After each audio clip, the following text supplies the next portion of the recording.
यह तो आप जानते ही हैं कि शेड्यूल्ड कास्ट और शेड्यूल्ड ट्राइब्स पर होने वाले अत्याचारों को रोकने के लिए scheduled caste and scheduled tribes prevention of atrocities act 1989 है, जिसे शॉर्ट में SC/ST एक्ट भी कहा जाता है।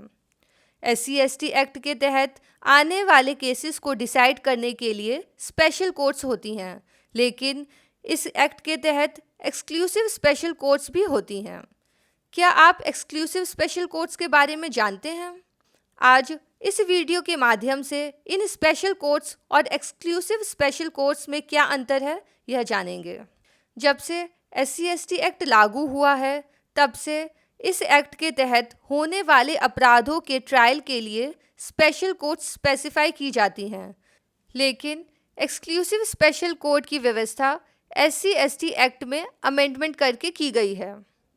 सबसे पहले 4 मार्च 2014 में मनमोहन सिंह सरकार SC/ST अमेंडमेंट ऑर्डिनेंस लाई, जिसके तहत एक्सक्लूसिव स्पेशल कोर्ट बनाने का प्रोविज़न ऐड किया गया।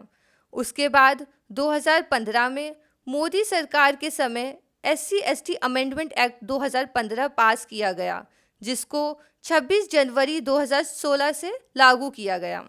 इस 2015 के अमेंडमेंट एक्ट के द्वारा भी एक्सक्लूसिव स्पेशल कोर्ट के प्रोविज़न को बरकरार रखा गया। स्पेशल कोर्ट्स की परिभाषा इस एक्ट की धारा 2D में दी गई है, जिसके अनुसार स्पेशल कोर्ट सेशन कोर्ट होती है, लेकिन उसको स्पेशल कोर्ट के रूप में स्पेसिफाई किया जाता है। जहां तक एक्सक्लूसिव स्पेशल कोर्ट का सवाल है, उसकी परिभाषा सेक्शन 2BD में दी गई है। Exclusive special court SC/ST act के अपराधों के ट्रायल के लिए एक्सक्लूसिवली बनाई जाती है, जहां स्पेशल कोर्ट की पावर किसी सेशन कोर्ट को दे दी जाती है और उस सेशन कोर्ट को स्पेशल कोर्ट कहा जाता है। स्पेशल कोर्ट जो होती है वह SC/ST एक्ट के अपराधों के अलावा इंडियन पेनल कोड या अन्य अपराधों के ट्रायल भी करती है। SC/ST एक्ट के केसेस डिसाइड करने के लिए सालों लग जाते हैं। SC/ST एक्ट के केसेस जल्दी डिसाइड हो सके, यह सुनिश्चित करने के लिए 4 मार्च 2014 से एक्सक्लूसिव स्पेशल कोर्ट बनाने की व्यवस्था SC/ST एक्ट में अमेंडमेंट करके की गई है।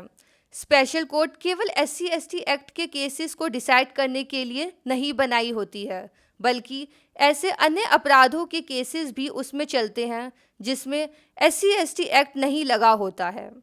लेकिन एक्सक्लूसिव स्पेशल कोर्ट को बनाया ही सिर्फ SC/ST एक्ट के केसेस के लिए ही जाता है, और अन्य केसेस जिनमें SC/ST एक्ट नहीं लगा होता है, वो केसेस इस एक्सक्लूसिव स्पेशल कोर्ट में नहीं चलते, और इसलिए एक्सक्लूसिव स्पेशल कोर्ट में केसेस कम होते हैं और जल्दी डिसाइड हो जाते हैं। लेकिन स्पेशल कोर्ट में केसेस बहुत ज़्यादा होते हैं और इसलिए उन्हें डिसाइड करने में कई साल लग जाते हैं।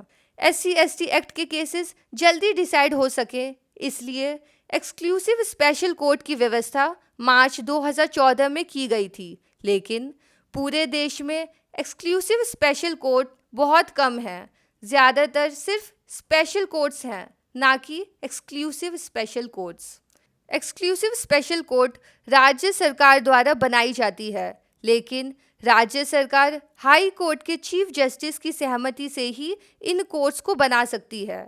एक एक्सक्लूसिव स्पेशल कोर्ट एक डिस्ट्रिक्ट या एक से अधिक डिस्ट्रिक्ट्स के लिए हो सकती है। मार्च 14 के अमेंडमेंट के बाद डिस्ट्रिक्ट्स में सामान्यतः एक्सक्लूसिव स्पेशल कोर्ट ही होनी चाहिए, ना कि स्पेशल कोर्ट। स्पेशल कोर्ट सिर्फ उन डिस्ट्रिक्ट्स में हो सकती है जहां पर SC/ST एक्ट के बहुत कम केसेस होते हैं। सेक्शन 14(2) के तहत हर राज्य सरकार की यह ड्यूटी है कि इतनी पर्याप्त संख्या में कोर्ट्स बनाएं जिससे कि 2 महीने के अंदर SC/ST एक्ट के केसेस डिसाइड हो सके। दिल्ली की केजरीवाल सरकार को बिना देरी किए दिल्ली के हर डिस्ट्रिक्ट में एक एक्सक्लूसिव स्पेशल कोर्ट तुरंत बनानी चाहिए। धन्यवाद।